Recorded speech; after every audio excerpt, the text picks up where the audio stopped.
Welcome. This is Proving Proverbs, where we read the words, absorb the knowledge, display the wisdom, and reap the blessings. Let's go. Okay, let's get into it. Episode 1, Chapter 1, the Book of Proverbs. The title and purpose of the book. The Proverbs of Solomon, son of David, king of Israel, for learning what wisdom and discipline are, for understanding words of deep meaning, for acquiring an enlightened attitude of mind, virtue, justice, and fair dealing, for teaching sound judgment to the ignorant, and knowledge and sense to the young, for perceiving the meanings of proverbs and obscure sayings, the sayings of sages and their riddles. Let the wise listen, and he will learn yet more, and the man of discernment will acquire the art of guidance.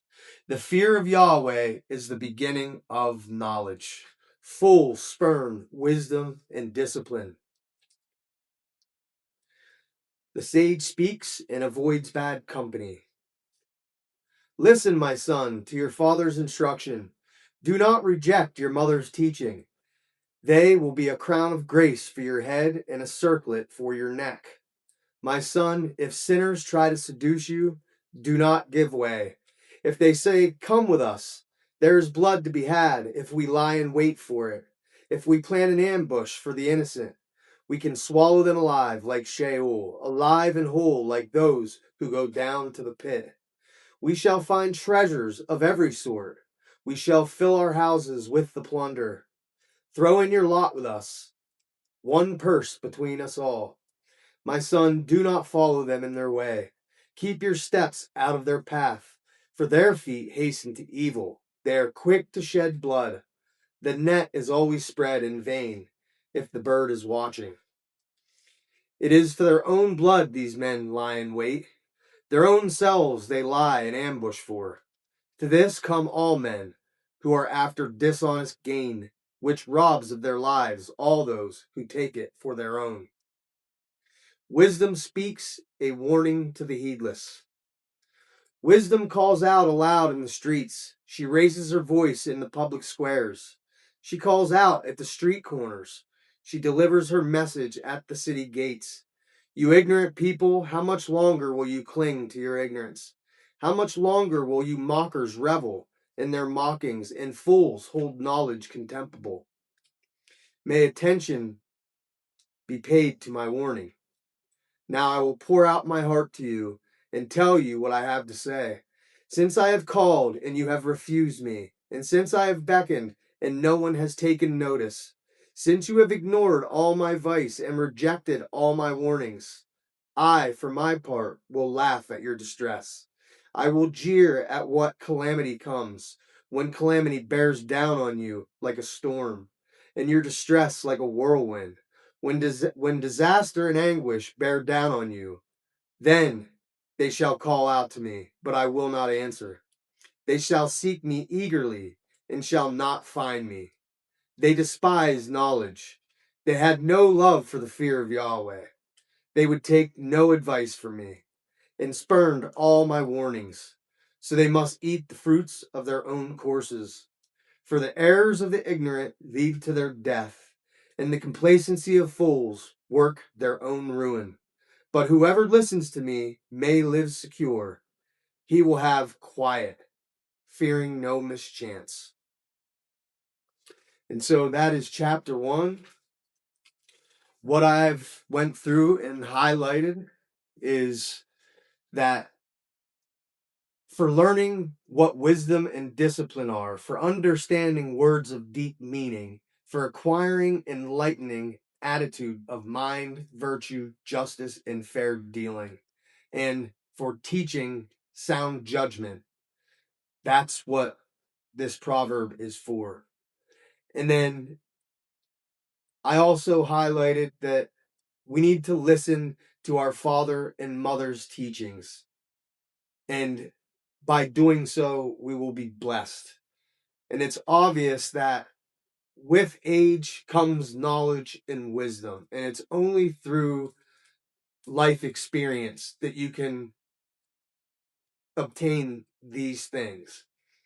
And so when parents teach, these type of lessons to their children, they're obviously doing it from a place of love and desire for the best for their children. And so, I mean, there's no one else that you could trust more with these type of things of deep meaning and knowledge than your own parents. And you can know always that your best interest is what's in their heart. And, it's clear here to stay away from sinners and people who follow after evil things. And, we see a lot of that today. And if we wonder why, the world looks the way it does, it's because of people following after their own lusts and what they think will bring their own happiness in life. And it's just not true. It's empty and it's hollow. And we should see that now for what it is. Because when you look out into the world, it is absolutely clear what it looks like when we leave behind the wisdom of the scriptures and instead chase after the things of the world. And so we're, directed here to stay out of their path, stay away from these people, because they will only lead to destruction. And also that wisdom calls out openly to everyone. It is available to all that will listen. But unfortunately, many do not. And instead, they choose to follow after their own ways and their own wisdom, which again is hollow and shallow and leads to nothing ultimately. And it's clear that those things ultimately will lead to your own destruction and your own demise. And so we need to stay away from those type of things and follow after the things that we know to be good and true and pure. And it's clear by doing so, we will grow in knowledge and wisdom. And the Creator makes it clear in many places in this book that if we follow His guidance and His instructions, we will be blessed.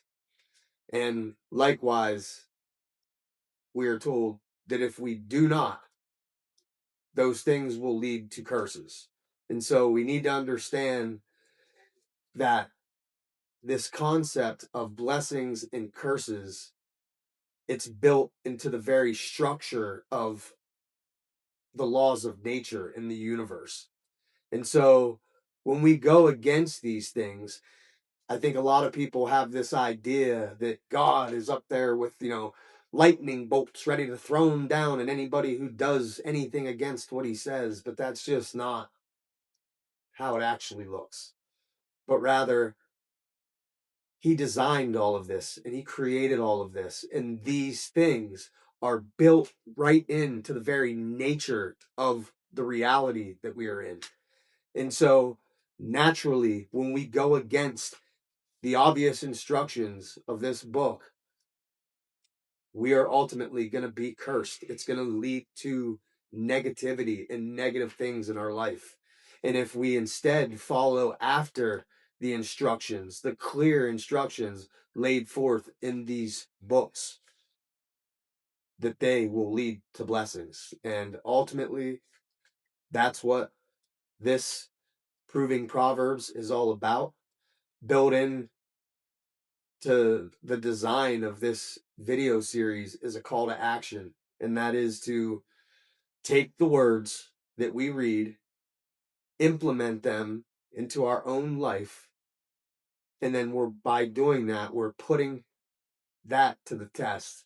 And I really think that we will see by doing so there will be many blessings that can come into our life. And I think that we could all use blessings on our life, especially now as we look out to a world that appears to just be burning down all around us. And so that's the message this week. That's the message every week, is to take this knowledge, implement it into our lives. And then I think we will see, as we do this, our own personal development and growth will increase, our knowledge will increase, and as our age increases, we will ultimately increase in wisdom, and that is something we should all desire for. And so that's it for this week. That is Proving Proverbs. If you like this content, please subscribe. I plan on doing this at least once a week. Eventually, we may turn this into a live. We'll see how it goes. But for now, I'm just going to try and do these videos and try and keep them to about a 15-minute time frame, where we will read a chapter or two, depending on the length of the readings. Then we will do an overview, just like we just did. And then, we will then walk away with an eager heart to apply these things to our life and to see what the outcome of that is. And hopefully, in so doing, we will be proving Proverbs. So, again, please subscribe, share if you think anybody else in your circles may be interested in this. If this content has, blessed you, please like it. And I encourage everybody to please comment and share your thoughts. It will help this grow and help it get out into the algorithm.